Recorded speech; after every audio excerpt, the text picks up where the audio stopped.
En la penumbra de una calle sevillana, Javier tropezó con su propio corazón. El eco de una risa cruel resonaba en su mente. No eres bienvenido, maricón.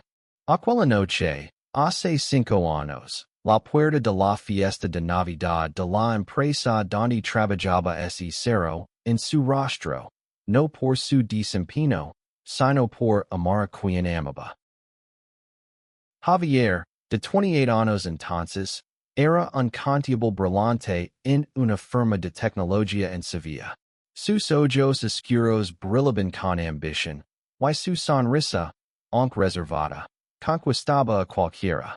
Pero en una ciudad donde las tradiciones pesan como el calor del verano, su amor por Mateo, un artista de 27 años con cabello castaño claro y una sensibilidad que parecía capturar el alma de Andalucía en cada trazo, era un delito imperdonable para algunos. La empresa, liderada por el inflexible Don Rafael, un hombre de 60 años de moral ese, enclava en el pasado, no toleraba escándalos. Y Javier, con su valencia al presentarse de la mano de Mateo en un evento de la empresa, se convirtió en uno. Aquella noche, mientras las luces navideñas titilaban en la plaza de España, Javier sintió el peso del rechazo. Don Rafael, con su traje impecable y su voz fría, le había dicho frente a todos: no queremos tu tipo aquí. Esto es una empresa respetable. Las risas de algunos colegas, las miradas de incomodidad de otros y el silencio de quienes pudieran haber hablado pero no lo hicieron, cortaron más profundo que cualquier insulto. Mateo, a su lado, apretó su mano. Sus ojos llenos de furia contenida. Vámonos, Javi. No merecen tus lágrimas, susurró. Pero las lágrimas llegaron igual, quemando como el sol andaluz. El despido llegó días después. Reducción de personal fue la excusa oficial, pero todos sabían la verdad. Javier, que había cenado con ascender en la empresa, se encontró de pronto sin trabajo, sin ahorros suficientes y con el peso de la humiliación. Mateo, que vivía de sus pinturas y exposiciones esporádicas, intentó sostenerlo, pero la vida, en Sevilla, no era barata. Las deudas crecieron, y la ciudad, que alguna vez los había acogido con su magia, comenzó a cenar como una jaula. Javier no se rindió. Buscó trabajo, pero las puertas se cerraban una tras otra. Los rumores sobre su despido se habían esparcido como el polen en primavera, y en una ciudad donde las conexiones lo son todo, su nombre estaba manchado. Mateo, con su optimismo inquebrantable, le decía: encontraremos una manera, mi amor. Siempre lo hacemos. Pero Javier, que cargaba con el orgullo de ser el sostén de ambos, sentía que falaba. Cada rechazo era un eco de aquella noche en la fiesta, un recordatorio de que su amor, para muchos, era un defecto. Un día, mientras caminaban por el barrio de Triana, Mateo señaló un pequeño cartel en una tienda de antigüedades: se busca conserje. Javier se detuvo, incrédulo. ¿Conserje yo? Soy contable Mateo. Estudié 5 años para esto. Pero Mateo, con esa chispa que siempre lo hacía brillar, respondió: yo pinto paredes para pagar el alquiler. Avisas, Javi, hay que empezar desde abajo para llegar más alto. Con reticencia, Javier aceptó el trabajo. El edificio era una molde de cristal y acero en el corazón de Sevilla, propiedad de una empresa que, irónicamente, resultó ser la misma que lo había expulsado años atrás, Innovatec. Don Rafael seguía al mando, Aunque ahora más viejo y con el cabello completamente blanco. Javier, con 33 años, entró por la puerta trasera, con un uniforme azul que olía a detergent barato y una escoba en la mano. Nadie lo reconoció. El constable de traje y corbata se había convertido en un hombre invisible, alguien que limpiaba los pasillos mientras los ejecutivos pasaban sin mirarlo. Pero Javier tenía un plan. Cada noche, mientras fregaba los suelos, observaba. Escuchaba las conversations en los ascensores, notaba los errores en los documentos que tiraban a la basura, memorizaba los nombres de los nuevos empleados. Había aprendido algo en esos años de lucha. El poder no está solo en los títulos, sino en el conocimiento. Y él, desde las sombras, estaba acumulando todo lo que necesitaba. Mateo, mientras tanto, seguía pintando. Sus cuadros, llenos de colores vibrantes y figuras que parecían danzar entre la tradición y la rebeldía, comenzaron a ganar atención en pequeñas galerías. Una noche, mientras compartían una botella de vino barato en su pequeño apartamento, Mateo le dijo: Javi, esto es temporal. Tú eres más grande que ese uniforme. Yo voy a pintar el mundo para que todos lo vean. Javier sonrió, pero en su interior, la chispa de la venganza y la redención ardía con fuerza. El sol sevillano se colaba por las ventanas de Innovatec, iluminando los pasillos que Javier recorría con su carrito de limpieza. Cada día, mientras trapeaba, sentía las miradas de desprecio o indiferencia de los empleados. Algunos eran nuevos, otros recordaban vagamente al constable despedido, pero nadie se molestaba en conectar los puntos. Para ellos, Javier era solo el conserje, un hombre de 33 años con manos colosas y una expresión impenetrable. Pero bajo esa fachada, su mente trabajaba sin descanso. Una noche, mientras vaciaba las papeleras de la sala de juntas, encontró un informe financiero errado. Lo destabló con cuidado.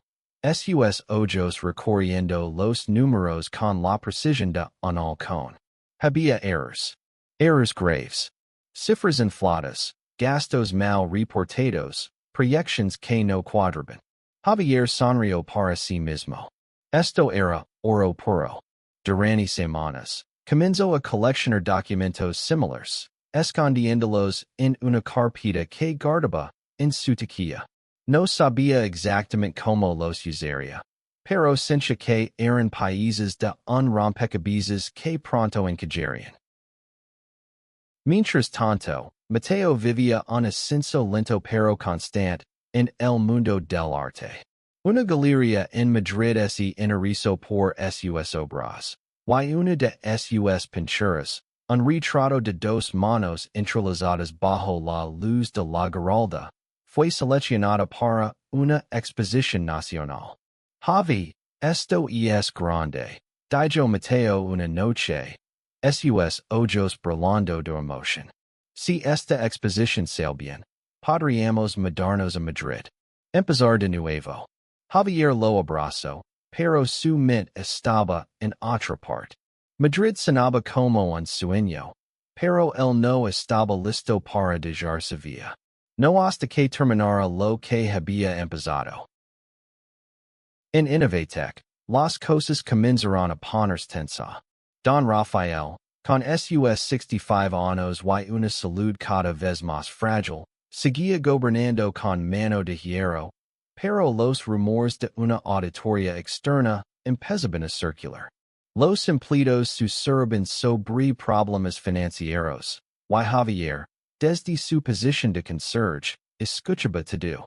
Una tarde, mientras limpiaba la oficina del gerente de finanzas, oyó una conversación telefónica. Si la auditoría encuentra esos errores, estamos acabados. Rafael no lo permitirá. Javier anoto mentalmente cada palabra. Esa noche, en su apartamento, Javier compartió su plan con Mateo. Voy a usar lo que sé para exponerlos. Dijo, mostrando la carpeta llena de documentos. No solo por mí, sino por todos los que han sido tratados como basura por esa empresa. Mateo lo miró, preocupado. Javi, esto es peligroso.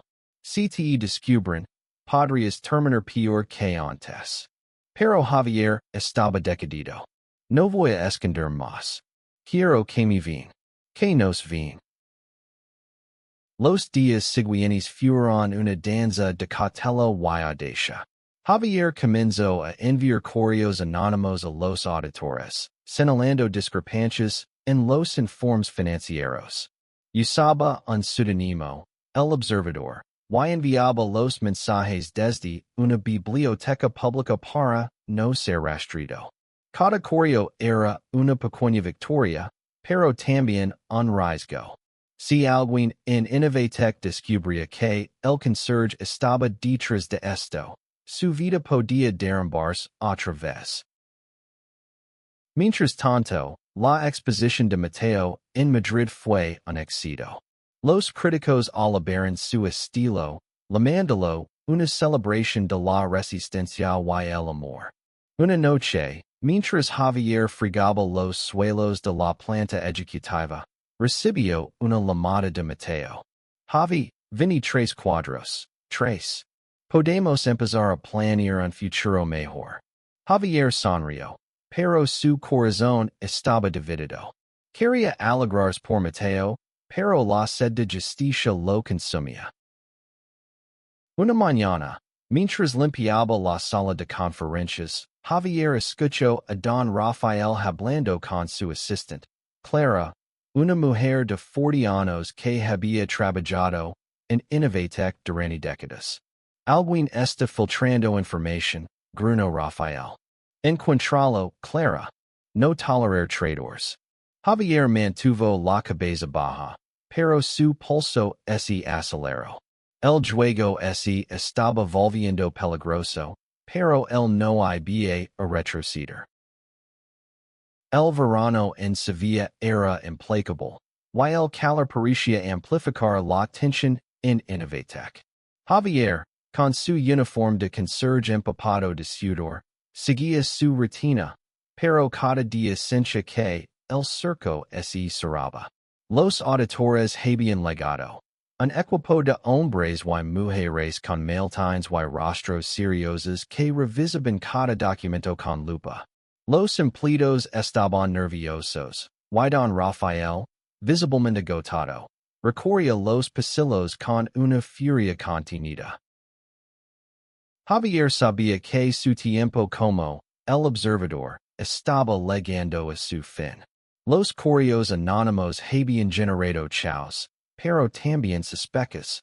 Clara, la asistente de Rafael, comenzó a observar a todos con ojos de halcón, incluyendo a los conserjes. Una tarde, mientras Javier limpiaba una ventana, ella se acercó. Tú eres nuevo, ¿verdad? Preguntó, su voz afilada como un cuchillo. Javier asintió, manteniendo la calma. Solo hago mi trabajo, señora. Clara entrecerró los ojos, pero no dijo más. Sin embargo, Javier sabía que estaba bajo vigilancia. En casa, Mateo notó el cambio en Javier. Estás tenso, mi amor. ¿Qué pasa? Preguntó una noche mientras pintaba un nuevo lienzo. Javier suspiró y le contó todo. Los documentos, los correos, el riesgo. Mateo dejó el pincel y lo abrazó. Javi, no quiero que te pase nada. Esto no vale tu vida. Pero Javier, con los ojos llenos de determinación, respondió, no es solo por mí. Es por nosotros. Por todos los que han sido humiliados por ser quienes son. La oportunidad llegó de forma inesperada. Una noche, mientras Javier limpiaba la oficina de don Rafael, encontro una memoria USB olvidada en un cajón. La conecto a un ordenador público en la biblioteca y descubrió una mina de oro, correos internos, planes de encubrimiento, incluso pruebas de sobornos para evitar la auditoría. Era más de lo que había sonado. Pero también era una bomba de tiempo. Si lo atrapaban con esto, no solo perdería su trabajo, sino que podría enfrentarse a consecuencias legales. Javier decidió actuar rápido. Envió un último correo como el observador, agentando las pruebas más contundentes. Pero esta vez, no solo lo envió a los auditores, sino también a un periodista local conocido por su integridad, Luis Morales, un hombre de 45 años que había denunciado casos de corrupción en Sevilla. Luis respondió casi de inmediato, pidiendo una reunión. Javier, nervioso pero decidido, aceptó. La reunión tuvo lugar en una cafetería discreta en el barrio de Santa Cruz. Luis, con su libreta y una mirada penetrante, escuchó la historia de Javier. Esto es enorme, dijo. Pero eres consciente del riesgo, ¿verdad? Si publicamos esto, tu vida cambiará. Javier asintió. Ya cambió una vez, cuando me echaron por ser quien soy. Ahora quiero que cambie para mejor. Mientras tanto, Mateo preparaba su próxima exposición, esta vez en Sevilla. Quería que Javier estuviera a su lado, pero sabía que su pareja estaba luchando una batalla diferente. Prometim que tendrás cuidado, le dijo una noche. Sus manos temblando mientras acariciaba el rostro de Javier. Te prometo que lo haré, respondió Javier, aunque ambos sabían que el camino que había elegido era un campo minado. En Innovatec, las cosas se desmoronaban. Los auditores encontraron las irregularidades, y los rumores sobre la renuncia de Don Rafael comenzaron a circular. Javier, desde su puesto de conserje, observaba el caos con una mezcla de satisfacción y ansiedad. Pero una noche, mientras limpiaba el vestíbulo, Clara lo detuvo. Sé que eres tú, dijo, su voz baja pero firme. No sé cómo, pero lo sé. Javier la miró a los ojos, sin flaquear. No sé de qué habla, señora. Pero en su interior, sabía que el tiempo se agitaba. La noticia estalló como un relámpago en Sevilla. El periódico de Luis Morales publicó un artículo explosivo. Corrupción en Innovatec. Documentos revelan fraudes millonarios. El nombre de Don Rafael aparecía en cada párrafo, junto con pruebas irrefutables de sus manejos turbios. La ciudad entera hablaba de ello, y en Innovatec, el ambiente era de pánico. Los empleados susurraban en los pasillos, los ejecutivos evitaban el contacto visual, y Rafael, encerrado en su oficina, parecía un león herido. Javier, mientras tanto, seguía limpiando los suelos, manteniendo su fachada de conserje imperturbable. Pero por dentro, su corazón latía con fuerza. El artículo no mencionaba su nombre, como había acordado con Luis. Pero las miradas de sospecha en la empresa eran cada vez más intensas. Clara, en particular, no le quitaba los ojos de encima. Una mañana, lo llamó a su oficina. Siéntate, Javier, dijo, cerrando la puerta. El obedeció, su rostro una máscara de calma. Sé que estás detrás de esto. Y no soy la única que lo sospecha. Javier negó todo, pero Clara no era estúpida. Eres demasiado listo para ser solo un conserje, dijo. Y demasiado valiente para quedar calado. Por primera vez, Javier sintió un destello de respeto por ella. Clara no lo delató, pero lo advirtió. Ten cuidado. Rafael no será solo. Aquella conversación de yo a Javier con una mezcla de alivio y temor. Había aliados inesperados, pero también enemigos poderosos. Mientras tanto, la exposición de Mateo en Sevilla fue un éxito rotundo. La galería estaba llena de gente, y cuadros, cargados de emociones crudas, conmovieron a los asistentes. Javier asistió, vestido con una camisa sencilla pero elegante. Y por un momento, ese permitió olvidar el chaos de Innovatec. Ver a Mateo brillar, rodeado de admiradores, lino el pecho de orgullo. Pero cuando sus ojos se encontraron, Javier vio la preocupación en la mirada de Mateo. No me gusta esto, Javi, le dijo después. En un rincón tranquilo de la galería. Estás llegando con fuego. Javier no podía negarlo.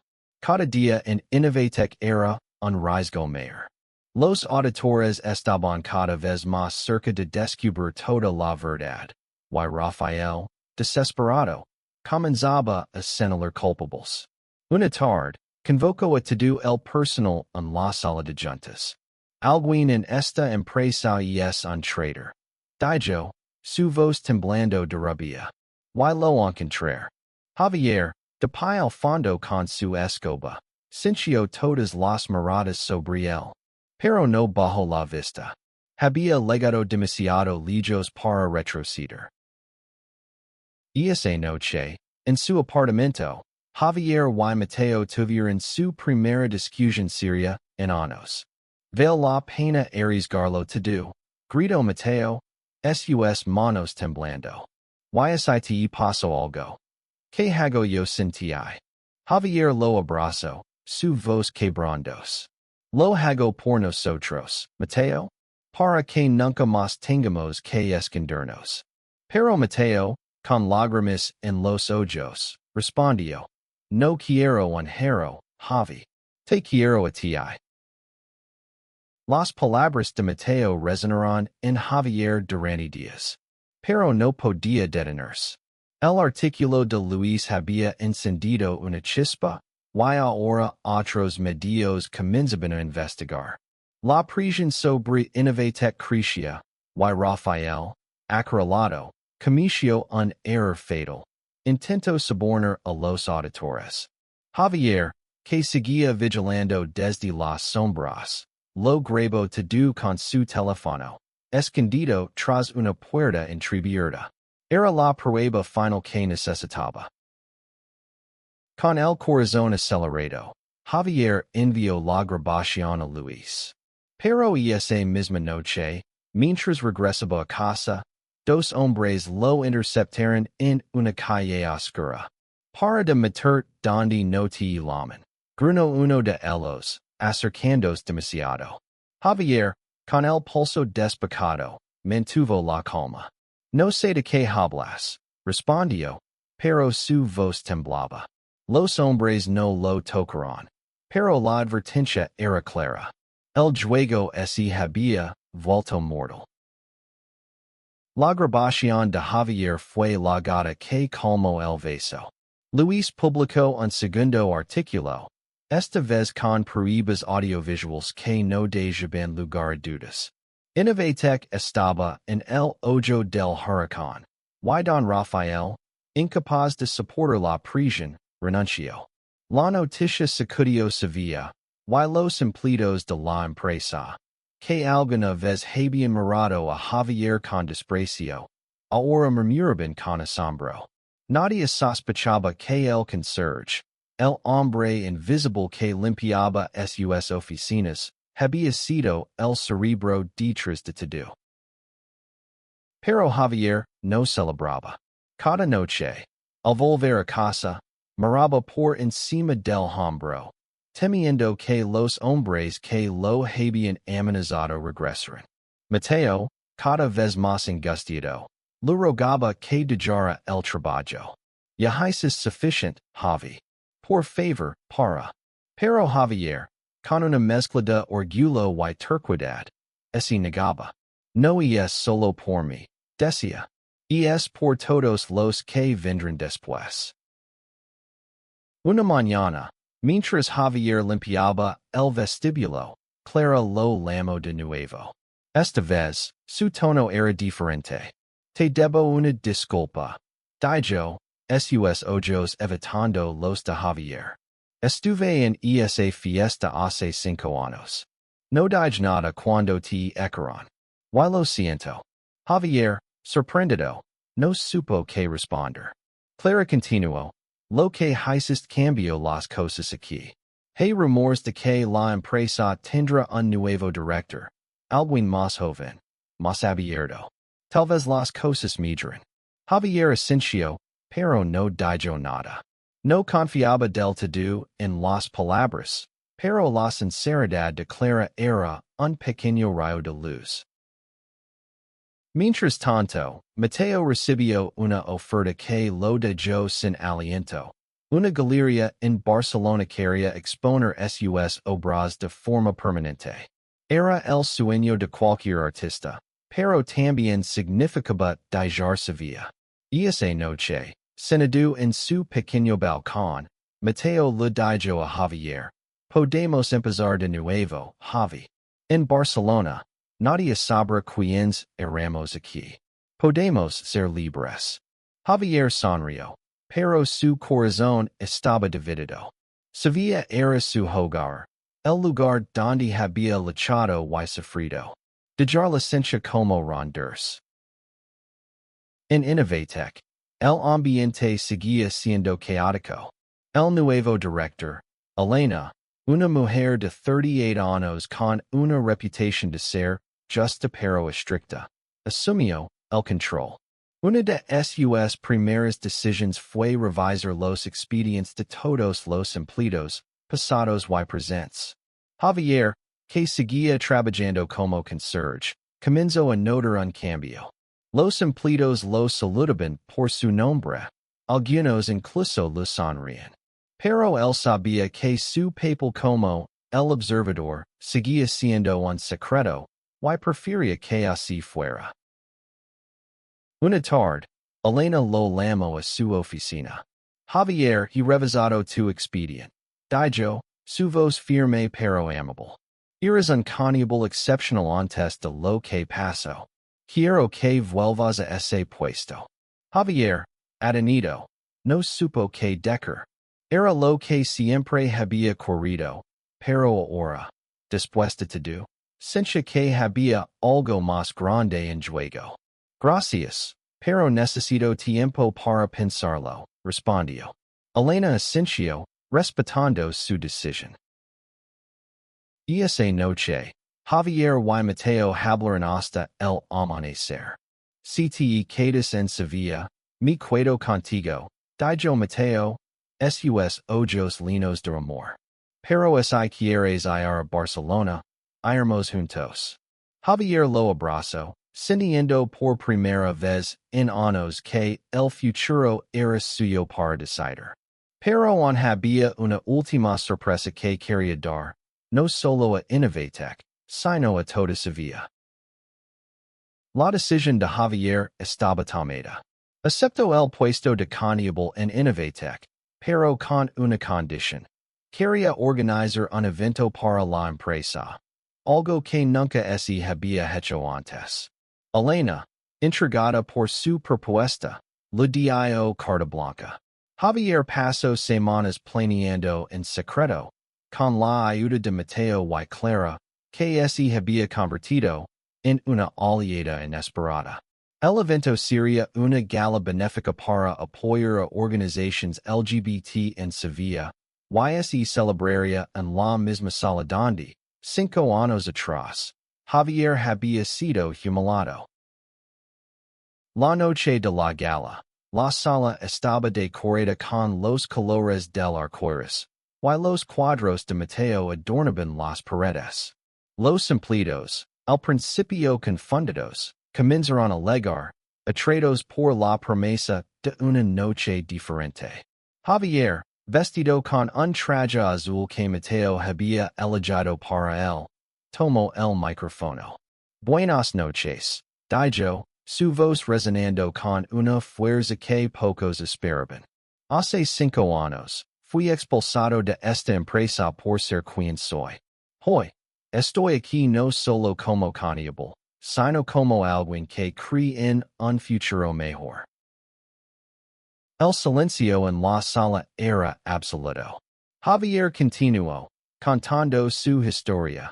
El despido, los años de lucha, su trabajo como conserje, y como, desde las sombras, había ayudado a destapar la corrupción en Innovatec.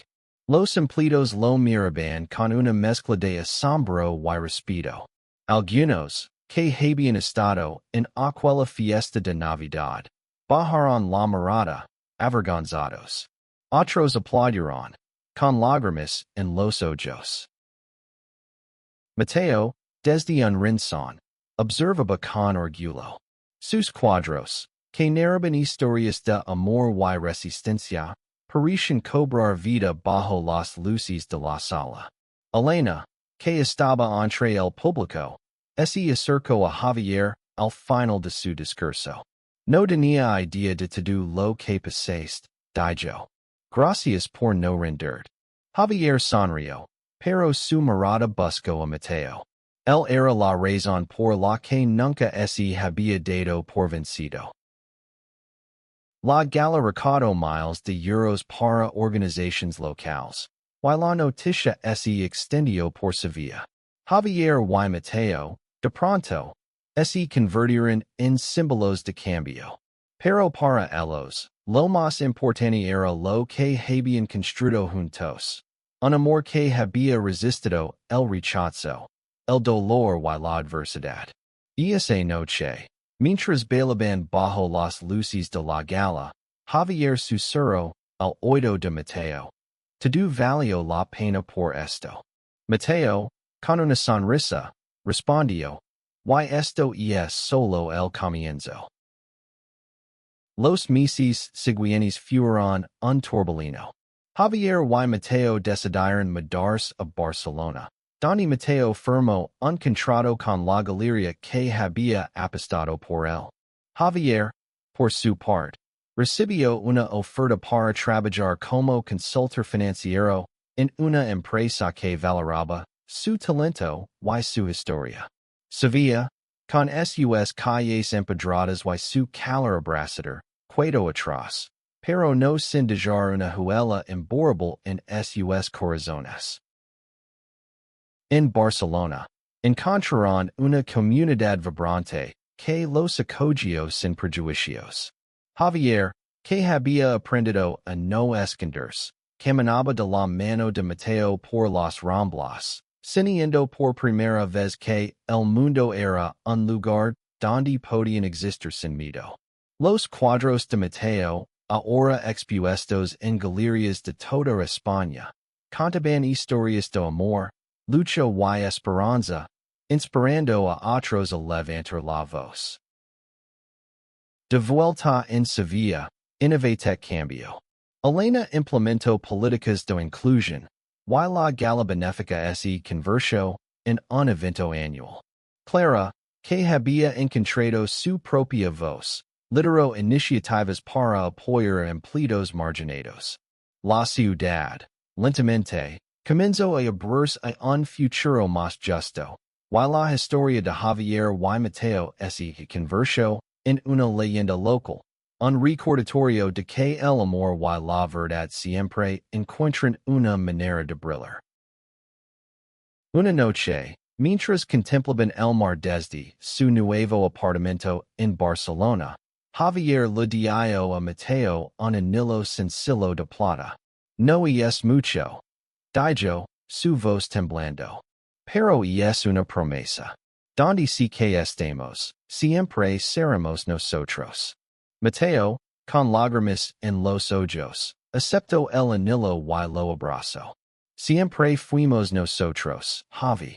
Y siempre lo seremos. La historia de Javier y Mateo no terminó con una victoria ruidosa, sino con una verdad silenciosa. El amor, cuando es auténtico, pueda mover montañas. Y en cada paso de su viaje, desde las sombras de un pasillo hasta el brillo de una galería, demostraron que el valor de ser uno mismo es el mayor acto de rebeldía.